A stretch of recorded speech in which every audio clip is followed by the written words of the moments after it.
How's it going, everybody? I'm Lewis and we've got a new developer blog from the Old School RuneScape team. This is for Monkey Madness 2. Mark my words, the monkeys are listening. Monkey Madness was released over 11 years ago and has since become known as one of the most defining quests of RuneScape. And the time has come to give it a sequel. So, this is going to be Monkey Madness Part 2, The Renegade Returns. Following the events of Monkey Madness, Gluff has vanished. King Narnode requires your help once more in tracking down the war criminal Gluff and uncovering his next evil plan. Let's have a quick look at what the story is going to be revolving around. One thing the community has made clear is that we don't really want to know any details of Monkey Madness 2 story. So they're going to be keeping all the details of the story under wraps until the quest is in game and we've got a chance to enjoy it. However, it's worth mentioning that they wrote this quest with a few goals in mind. First of all, it's got to stay true to the Monkey Madness storyline. It can't be something completely random or irrelevant to Monkey Madness. Second of all, it must be memorable. Monkey Madness is a very memorable quest, and if the sequel isn't as memorable, then who's going to really care about it? Third, it must be truly epic and live up to the Grandmaster title, meaning that we know it's going to be a very hard and long quest. However, Grandmaster quests are very fun, and if we remember the ones in RuneScape 3, I believe the first one was While Gothic Sleeps, so if we know how big that was, we can imagine how big this quest is going to be. And finally, it must feel old school. If it doesn't feel old school, then what's the point in having it in Old School RuneScape? So if all of that stuff sounds good, hopefully the story will be something we'll all enjoy.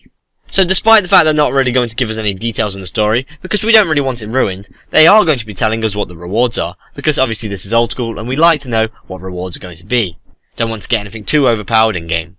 So, seeing as Monkey Madness 2 is going to be a Grandmaster quest, it's got to provide some rewards fitting for such a challenging quest. As such, they'd like to offer several rewards for those of us experienced enough to complete the quest. Starting off with the Ballista weapons. This will be obtained from content unlocked following the completion of Monkey Madness 2. Ballistas will be slow, hard-hitting range weapons, and ballistas will use javelins as ammunition. There'll be two tiers of ballistas, light and heavy. Light ballistas will require 30 range to equip, and heavy will require 65 range to equip. The light ballista is essentially a weaker version of the heavy ballista. Ballistas will not be best in slot weapons, but they will fit the gap of accurate, hard-hitting range weapons that do not require a special attack in order to be useful. And ballistas will not require the completion of Monkey Madness to use. Presumably you will just have to complete the quest in order to buy and or make the item. They're an interesting idea, ballistas, and I know they're one that's been hopping around for a while, especially because people complain that javelins aren't really worth that much. Personally, I quite like the idea, however I'm questioning why it would come from this quest. I mean, I don't really have any major objections against it, however, thinking, what does Monkey Madness give us? Well, mostly the scimitar, then presumably we would want something of that sort of caliber.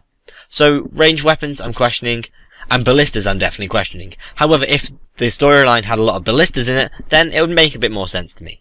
The next reward they're talking about is the Zenyte Jewelry. The Zenyte Jewelry will be polled in a separate question to the rest of the quest. Zenyte is a new gem that can be used to create several pieces of high-end jewelry. An uncut Zenyte is created by using a Zenyte shard on an uncut onyx. Zenyte shards will be obtained from content unlocked following the completion of Monkey Madness 2. And Zenyte shards and jewelry are both tradable and usable by players who have not completed Monkey Madness 2.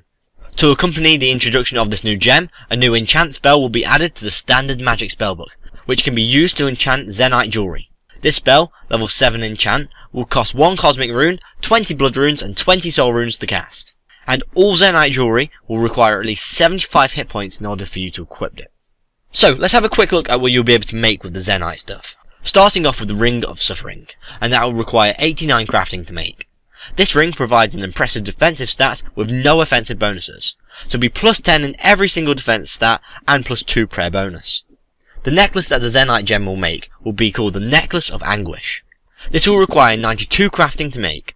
The Necklace of Anguish is the best in slot range item, which offers range strength unlike most ranging equipment in the game. So the Necklace of Anguish will give you a plus 15 range attack, a plus 5 range strength, and a plus 2 prayer bonus. However, please note, the damage of the dark bow will be capped at 48 if this comes through. The next Zenyte item is the Tormented Bracelet. This will require 95 crafting to make. This bracelet offers an impressive plus 10 magic attack, making it the best in slot item for magic bonus. Along with that, it'll also have a plus 5% magic damage and a plus 2 prayer bonus. Finally, the Zenyte Amulet. This will require 98 crafting to make, and it will be called the Amulet of Torture. This amulet is a best in slot item for offensive melee stats, but provides no defensive bonuses at all. So it will provide a plus 15 in your stab, slash and crush attacks, along with a plus 10 melee strength bonus, and a 2 prayer bonus. So this Zenyte jewelry sounds quite good. Very useful, obviously a high crafting level to make, and therefore these are some of the best items you'll be able to get in the game. What's noteworthy about this stuff is there's only one real requirement to wear it, and that's 75 hit points. Or at least that's the requirement we've been told so far. It'd be nice if they actually put on a few more requirements, especially, for example, the necklace is a ranging necklace, so surely maybe we want some range requirements there. Moving on to Zenyte's passive. Please note, Zenyte's passive will be offered as a separate question to both the Monkey Madness quest and Zenyte equipment. In addition to the above stats of Zenyte jewelry, they would like to offer the ability to charge Zenyte jewelry with onyxes. Charged Zenyte jewelry would provide a passive healing effect. If you have a charged piece of Zenyte jewelry equipped, you'll have a 10% chance of healing 5% of damage you deal. This effect lasts for 10,000 successful hits. Once 10,000 successful hits have been dealt, the Zenyte jewelry returns to its uncharged state and will require another onyx to become charged once more.